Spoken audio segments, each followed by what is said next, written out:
شروع اللہ کا نام لے کر جو بڑا مہربان نہایت رحم والا ہے۔ اے پیغمبر صلی اللہ علیہ وآلہ وسلم، مسلمانوں سے کہہ دو کہ جب اپنی بیویوں کو طلاق دینے لگو تو ان کی عدت کو پیش نظر رکھ کر طلاق دو اور عدت کا شمار رکھو، اور اللہ سے جو تمہارا پروردگار ہے ڈرو۔ نہ تو تم ہی ان کو ایام عدت میں ان کے گھروں سے نکالو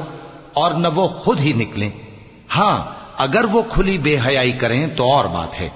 اور یہ اللہ کی حدیں ہیں، اور جو اللہ کی حدوں سے تجاوز کرے گا وہ اپنے آپ پر ظلم کرے گا۔ اے طلاق دینے والے، تجھے کیا معلوم شاید اللہ اس کے بعد رجعت کی کوئی سبیل پیدا کر دے۔ پھر جب وہ اپنی میعاد یعنی عدت ختم ہونے کے قریب پہنچ جائیں تو یا تو ان کو اچھی طرح سے زوجیت میں رہنے دو یا اچھی طرح سے علیحدہ کر دو، اور اپنے میں سے 2 منصف مردوں کو گواہ کر لو،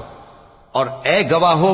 اللہ کے لیے درست گواہی دینا۔ ان باتوں سے اس شخص کو نصیحت کی جاتی ہے جو اللہ پر اور روز آخرت پر ایمان رکھتا ہے،